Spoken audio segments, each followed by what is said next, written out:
Deep in the mountains of Colorado sits a concrete fortress, ADX Florence, America's most secure prison, a place where the worst of the worst spend 23 hours a day in complete isolation. But these aren't ordinary criminals. Listen to this. One man ordered a house burned with 4 children inside. Another ran a 10,000-member gang from behind bars. A third tried to make a deal with Libya to commit terrorism on American soil. One created America's most violent prison gang with just a pen and paper. Another turned mathematics into a weapon of mass terror. And one built a criminal empire so powerful it required a nickname, the Hulk. These 6 men represent the most dangerous criminal minds America has produced. They've killed dozens, terrorized thousands, built empires of violence that still operate today. And here's what makes them truly terrifying. Even from inside the most secure prison on earth, some of them are still pulling strings. By the end of this video, you'll understand why they can never be released. You'll see how they turn prison cells into command centers, and you'll learn why federal prosecutors call them the most dangerous men alive. But first, let me know in the comments where you're watching from right now. Are you in New York? California? Maybe somewhere international? I love hearing from viewers all around the world. This is their story. Let's start with a man who changed everything with nothing more than a pen and paper. His name was Omar Porti. But on the streets, they called him OG Mack. In 1993, Porti was sitting in a cell at Rikers Island, watching African-American inmates get picked off one by one. They had no protection, no organization, no power, so he created one. Porti took scattered groups of prisoners and forged them into something terrifying, the United Blood Nation. But this wasn't just another gang. Porti was smart. He wrote down 31 rules that every member had to follow. Rules that would govern thousands of people for decades to come. Rule number 1, never snitch, ever. Rule number 15, no rapists allowed, 0 tolerance. These weren't suggestions, they were commandments. Break them and you're dead. Within months, the United Blood Nation controlled Rikers Island. Within years, it had spread to New York, Maryland, North Carolina, and Florida. Today, that gang still operates in multiple states, all because of 31 rules written by a man in a prison cell. But here's what investigators missed for years. Why did Porti choose 1993? Why that exact year? The answer connects to something happening 2,000 miles away, something that would create the most violent prison war in American history. Now let me tell you about the smartest man in ADX Florence, and possibly the most dangerous. Theodore John Kaczynski, the Unabomber. Picture this, a 17-year-old kid walks into Harvard University. Brilliant beyond measure. Mathematics prodigy. The kind of mind that comes along once in a generation. Fast forward 30 years. That same mind has become America's most methodical terrorist. For 17 years, from 1978 to 1995, Kaczynski waged a one-man war against modern society. He built bombs from scratch, mailed them to universities, airlines, technology companies, anyone connected to what he called the industrial system. 3 people died, 23 were injured, an entire nation lived in fear. But here's what made him so terrifying. He was patient, calculating. He would spend months crafting a single device. Each bomb was more sophisticated than the last, each target carefully chosen. The FBI called it Unabomber, university and airline bombing. It became the longest-running domestic terrorism case in American history. But here's the question that haunts investigators to this day. What turned a brilliant mathematician into America's most methodical terrorist? What happened to that 17-year-old Harvard student? The answer lies in a secret government program, one that broke brilliant minds and created monsters. But before we get there, let me introduce you to another monster. This one they called the Hulk. Tyler Davis Bingham, leader of the Aryan Brotherhood, one of the most feared men to ever walk through a prison door. Bingham wasn't just a gang member, he was a general. the Aryan Brotherhood's top shot caller. From federal prisons like Leavenworth and ADX Florence, he commanded a network of violence that stretched across the entire American prison system. Here's what made him different. Bingham was smart, methodical. He didn't just order hits, he planned wars, racial wars that would leave dozens dead and hundreds terrorized. And he did it all with invisible ink messages. Secret communications that prison guards couldn't detect. A system so clever that even today, investigators are still figuring out how it worked. But none of these men, not the gang creator, not the mathematical terrorist, not even the Hulk himself, none of them compare to what happened when one drug dealer decided to send a message that would shock even hardened federal prosecutors. A message written in fire and blood. A message that killed 6 people, including 4 children. What kind of man burns down a house with children inside? You're about to find out. His name was Kaboni Savage. And that name, it fit perfectly. October 15th, 2004. North Philadelphia. A row house on North 6th Street. Inside that house lived Eugene Coleman, a federal witness scheduled to testify against Savage's drug operation. Savage had a motto. 4 simple words that governed his entire criminal empire. No witness, no crime. At 1:30 in the morning, Savage's men arrived at that house. They poured gasoline around the building. They lit it on fire. And then, they waited. 6 people died in that fire. 6 innocent people. Eugene Coleman, the witness. Marcella Coleman, his mother. Jihad Abdullah, 15 years old. Nafisa Abdullah, 12 years old. Demir Jenkins, 14 months old. And Khadijah Nash, 10 years old. 4 children, burned alive, because one man refused to let a witness testify. The youngest victim was barely walking. 10-year-old Khadijah was found clutching a doll. 15-year-old Jihad tried to save the others. His body was found near the back door. This wasn't just murder. This was a message. Savage was telling the entire city of Philadelphia, cross me and your whole family burns. But here's what investigators didn't know that night. While they were processing that horrific crime scene, pulling charred bodies from the wreckage, Savage was already planning something even worse from his jail cell. Something that would make the house fire look like a warning shot. Now let me take you back 30 years, to a different kind of monster. Chicago, 1973. A 19-year-old drug dealer named William Young, but everyone called him Pookie. Pookie had made a fatal mistake. He'd been skimming money from the wrong man. That man was Larry Hoover. Hoover was 23 years old. Already a legend on Chicago's South Side, the founder and leader of the Gangster Disciples, one of the most powerful street gangs in American history. On that day, in 1973, Hoover made a decision. Pookie Young had to die. Not just die, he had to die publicly, violently, as a message to anyone else thinking about stealing from the Gangster Disciples. So Hoover ordered the hit. Pookie Young was murdered in cold blood, shot multiple times, left in the street like garbage. That murder should have ended Hoover's criminal career. Instead, it launched an empire. Even after being sentenced to 150 to 200 years in prison, Hoover never stopped running the Gangster Disciples. From behind bars, he expanded the gang across multiple states, built a drug trafficking network worth millions, recruited thousands of members who followed his orders without question. For 30 years, Larry Hoover sat in solitary confinement, 30 years of complete isolation, and still, the Gangster Disciples kept growing. But while Hoover was building his empire in Chicago, 1,500 miles away, another man was planning something that would change American terrorism forever.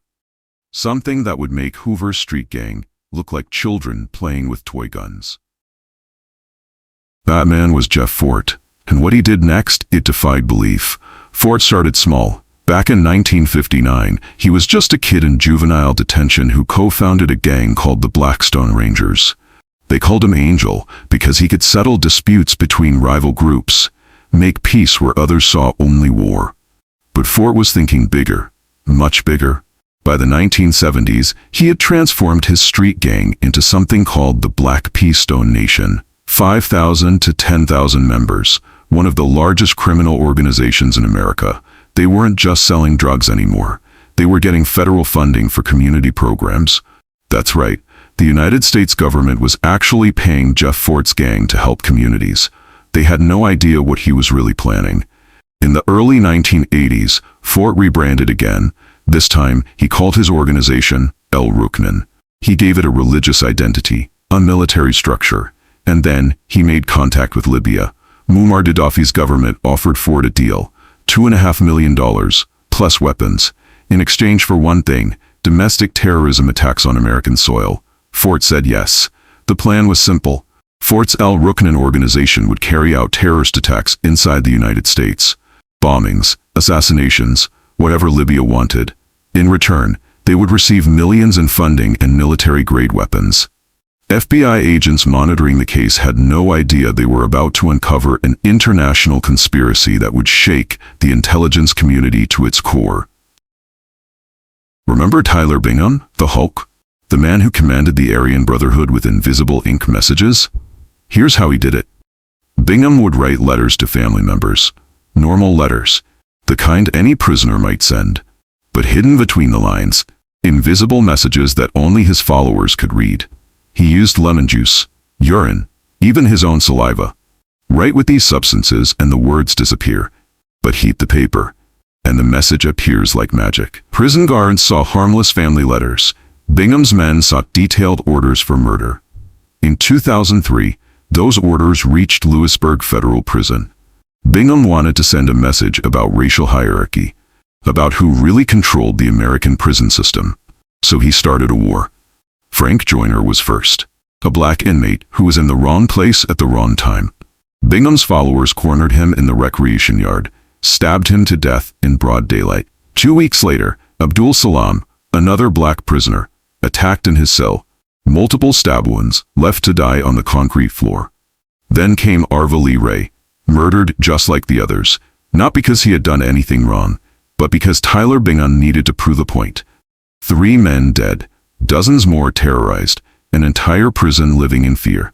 But here's what investigators didn't understand at first. Bingham's most calculating move wasn't the murders themselves, it was something far more twisted. Something that showed just how deep his control really went. Remember that question from earlier?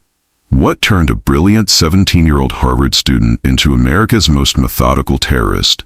Here's the answer, and it's going to shock you.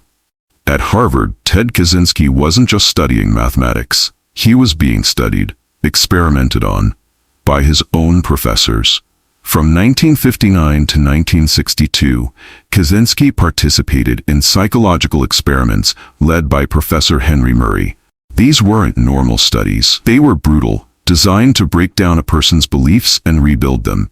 Students were told they were debating their personal philosophies. Instead, they were subjected to what Murray called purposely brutalizing psychological assaults. Hours of aggressive interrogation, personal attacks on everything they believed in. Kaczynski was just a teenager, isolated, already struggling socially, and these experiments, they shattered something inside him.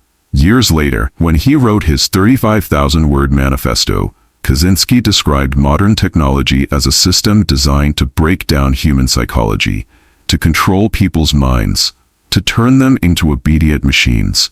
Sound familiar? Those Harvard experiments had taught him that powerful institutions could manipulate and destroy individual minds. So he decided to fight back, to wage war against what he called the industrial system. For 17 years, he mailed bombs to anyone connected to that system. Universities that funded research, airlines that spread technology, companies that built the modern world. But here's the question that still puzzles investigators. Why did he specifically target airlines and universities?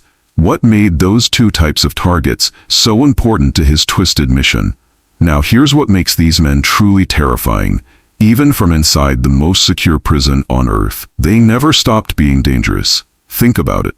Maximum security, 23 hours a day in solitary confinement, no visitors, no phone calls, no contact with the outside world. How do you run a criminal empire from that? Larry Hoover figured it out. For 30 years, he sat alone in a concrete cell. No human contact except guards delivering food. No sunlight, no fresh air, just four walls and endless silence. And yet, the Gangster Disciples kept growing. New members, new territories, new drug operations. All following orders from a man they never saw, never spoke to. A ghost controlling an army.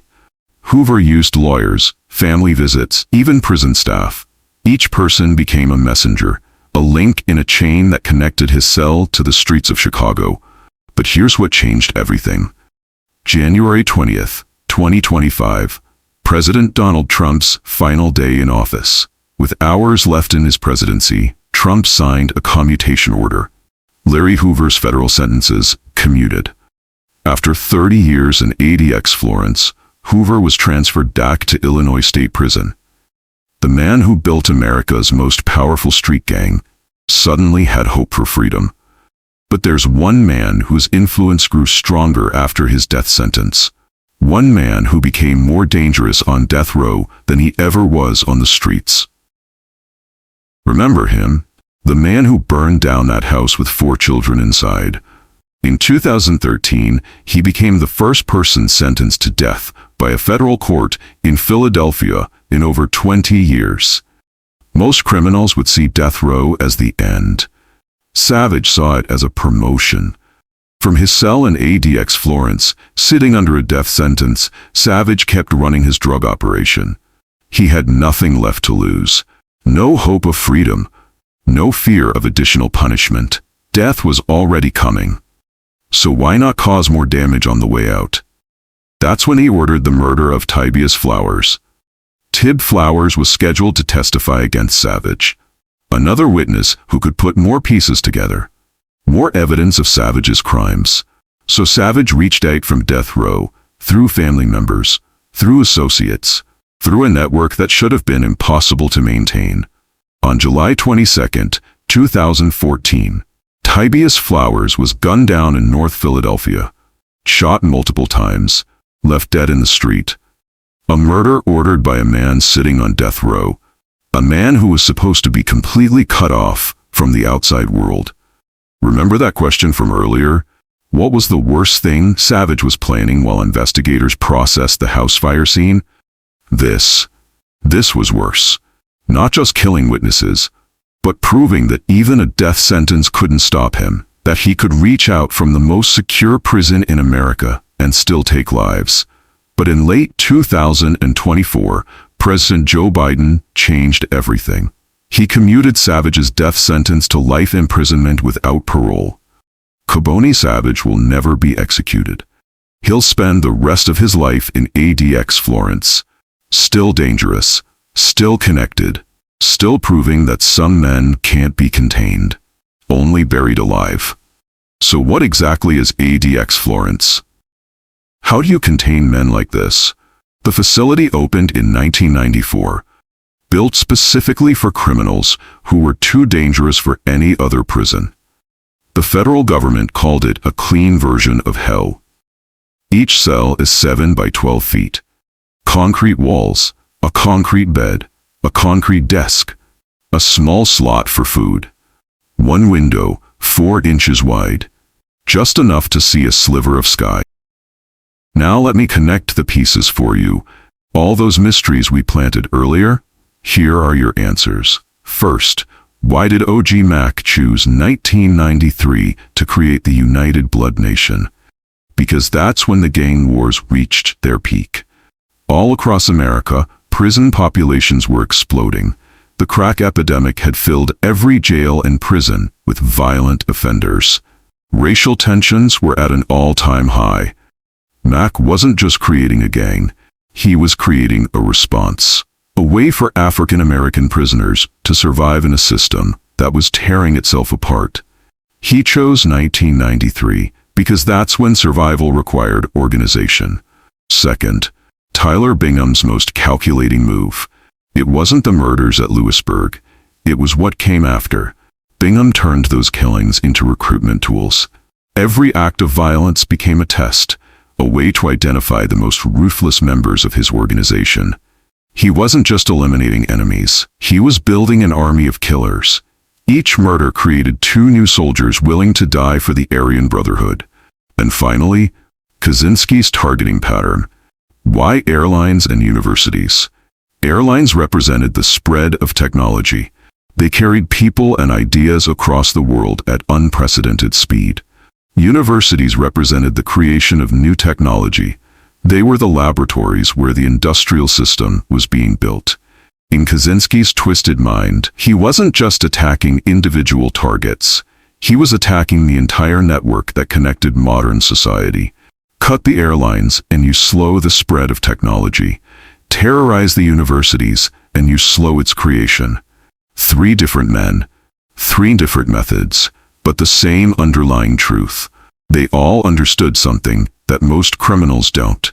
Real power comes from building systems, creating networks, controlling ideas. So where are these 6 men today? Tyler Bingham is 76 years old, still alive, still serving life without parole. The Aryan Brotherhood continues to operate in prisons across America, still following the systems he built decades ago.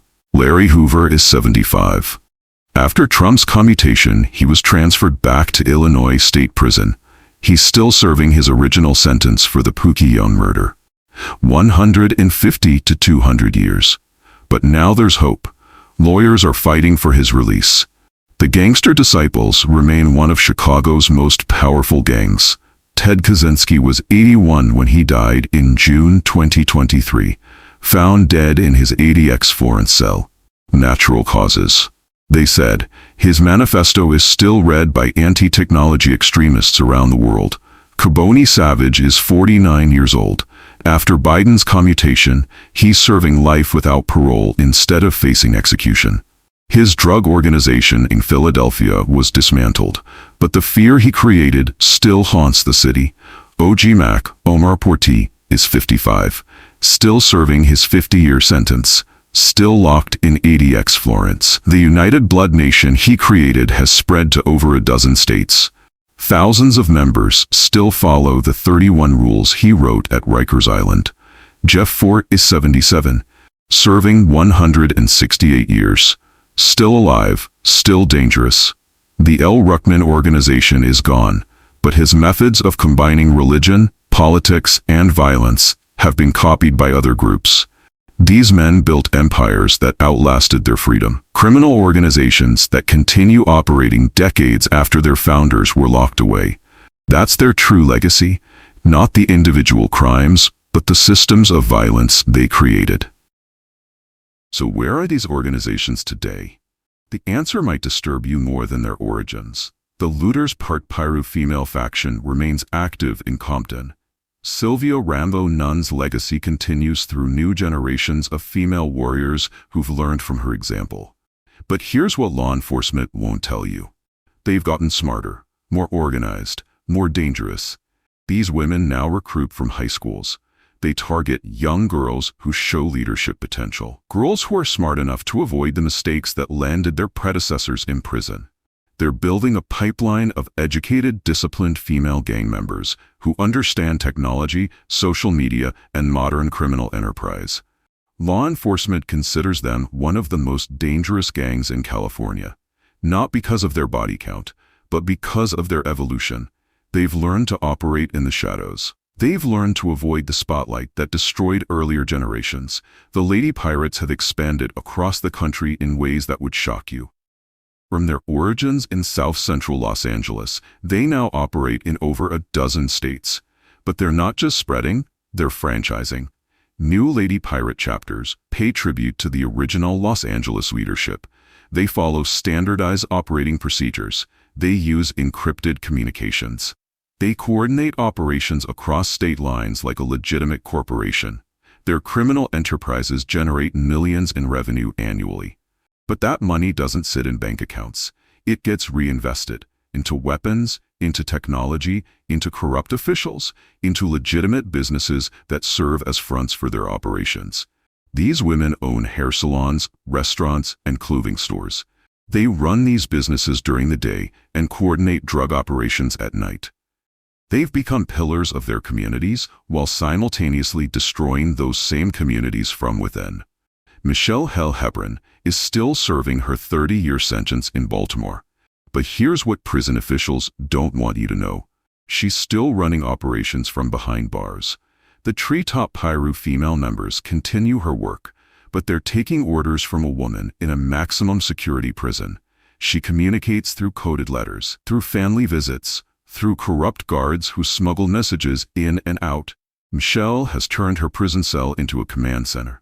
She's established chapters in Virginia, North Carolina, and Tennessee, all run by women she's never met in person, all loyal to a woman they know only by reputation.